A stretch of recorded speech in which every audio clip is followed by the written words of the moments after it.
Hey guys, welcome back to the channel. Welcome to another Alliance War video for Season 35, and this is going to be a P2 war against NY_77 Vietnam heroes. We have faced them before, the same alliance, so this was sort of a grudge war, if I might say, but not really. But again, jumping up to the path. Now, I recently ranked up my Nebula to rank 3 after the bad display with Magneto against Apocalypse, so I thought Nebula will really help, and she didn't disappoint. So my team was Nebula, Doom, rank 4, and a Quake.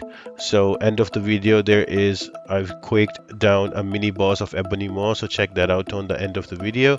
So the first node is going to be hit me, I dare you, static defense, heavy-handed, and return policy. Now, whenever the opponent will have an armor up and you hit them, there's a chance that you will get a shock debuff on you. And with Nebula, every time she gets a shock debuff, she will store it as a charge, so she is the perfect counter for this one. So I brought her in, get up to 20 charges, and then use a parry and an SP2, and there goes your Colossus. So it's more about what type of champion you bring in, the right counter you are able to take down. Now there's a new addition on the screen on the right side. You've seen that I am updating my kills and boss takedowns and deaths as well, so I'm going to keep it like that, so we have a snapshot of the season, how it's going. So I hope that is also a fun information that you would enjoy. Now the next node is going to be node 15. That is going to be a Tigra with power focus, hurt locker, and also ionized armor. So the damage of the specials increased by the amount of armor the defender has, and also there is Mystic Dispersion global node, the global tactic. So if there is a buff that is going to expire on me, that will give Tigra a little bit of falter that will make me miss. So right there I missed it out. So this was my first time facing Mystic Dispersion, so it took me a second to realize, okay, I need to use less of the dex and try to parry more. But because of unblockable SP1, and she was really throwing them very liberally, she was just throwing SP1 as soon as she had it, I was getting dex, that precision buff, and that will activate Mystic Dispersion and cause me to miss. So I had to play a little slow. I did make a few mistakes. I'd also got hit, but I was able to bring her down. That's the advantage of having a rank 4 Doom. The HP is a lot, so even if you make mistakes, you can work it to your advantage and you can bring the opponent down. Here I think I had a missed input. After the SP2, I tried to hit and like throw a heavy, then the Mystic Dispersion kicked in, and I'm trying to press an SP1 here, but I missed input and I got hit again, but then I was able to throw it out and kill Tigra off. So yeah, for me, it's all of it is new territory, all of these nodes and all of these global tactics. So, but yeah. Next one, I waited for the kitty to go down in the middle as the mini boss, and then I went in against a Domino that was on the EMP modification, bubble shield, and burden of might.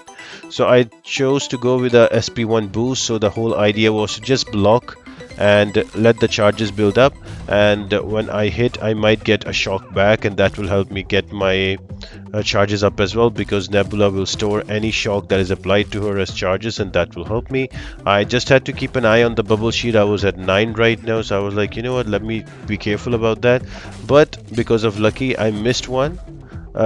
She evaded one hit, and then I got hit. That was enough to give me the charges, and with a huge SP2 I took almost 80% of her health.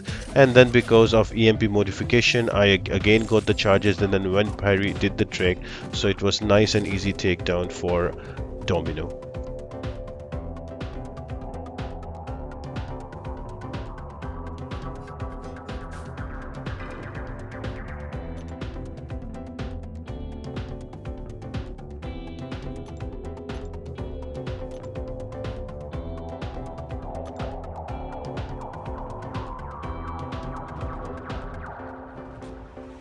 Next we had node 32 with a Guillotine 2099 with enhanced armor, enhanced bleed, and chitinous taunts, along with cutting wires, and also Mystic Dispersion was active here.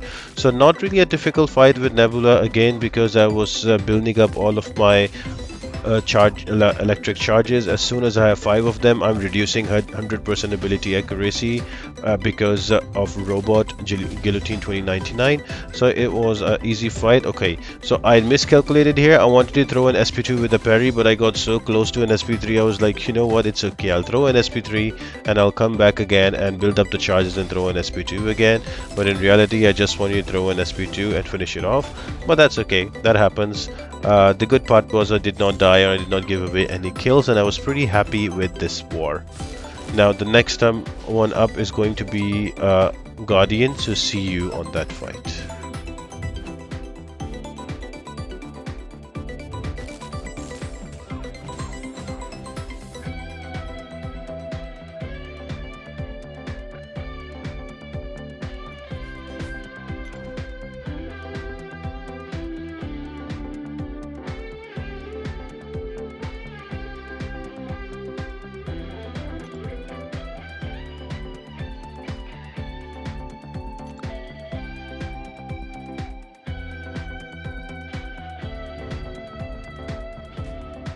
Next defender was a Guardian on Note 42 with the best defense, heavy-handed and explosive personality, and enhanced armor up with Mystic Dispersion also active.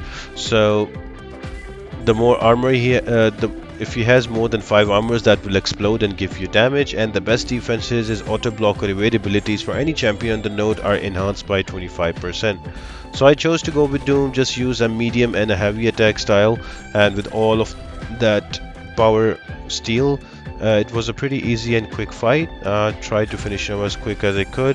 I tried to evade there, but then I thought, you know what, I can just block it off. I don't need to evade, and I can just simply take him down. Because of rank 4 Doom, there's a lot of HP, but I've seen more difficult defenders here instead of Guardian. Guardian was pretty easy to deal with.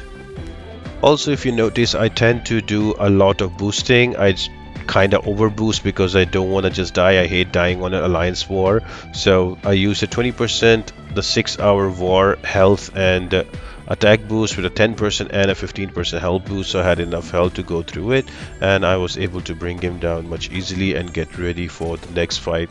That is going to be a mini boss on Node 48 Ebony.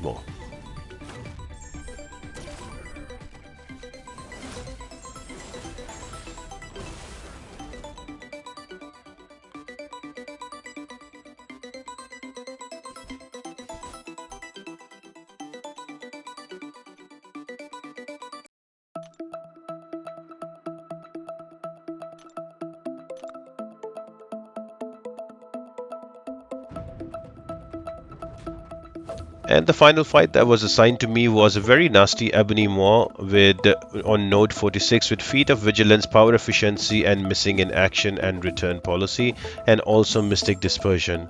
And I was really reluctant to take Quake there, but then eventually I was like, you know what, I'll go for it and I'll Quake him down. But this is like a very pressure fight for me because not really an amazing Quake player. I don't have much of practice on him, and with Ebony Maw, he gets those degens as well, he gets those SP1s also, SP2s, and because he also has that Mystic Dispersion and also Power Efficiency, so he can be a very annoying defender, so you have to play close to perfect. I was on 20% boost and also 15% health boost, and I also use an invulnerability boost, so at least I have 3 chances of not losing health, so that really helped me. Now there are quite a few different techniques you can Quake. One is that you count the hits from the defender. I can't really do that, so I usually keep an eye on the head and I look for the evade prompt on the left, so as soon as I get an evade, I use a dex and do a quick release on the right thumb, and that's how I Quake. That's why I do a lot of extra dexes as well, but it works for me. Hopefully I can improve my technique on it later on. But yeah, I was able to bring down Ebony Maw, and it was a warrior. I did not give any death. So if you look at the right, against NY77, 5 kills and 1 boss kill with 0 death, so pretty happy with the war, and we did end up winning this one. So congrats to everybody and to the guys who do all the planning. Without them, this will be quite difficult to do. I am just following the instructions, so big shout out to them. So I hope you guys enjoyed this video and you would love to see more. Let me know in the comment section down below, what do you think, how would you have taken these fights. Next video will be up soon, so yeah, I hope you enjoyed these and I'll see you next time. Bye.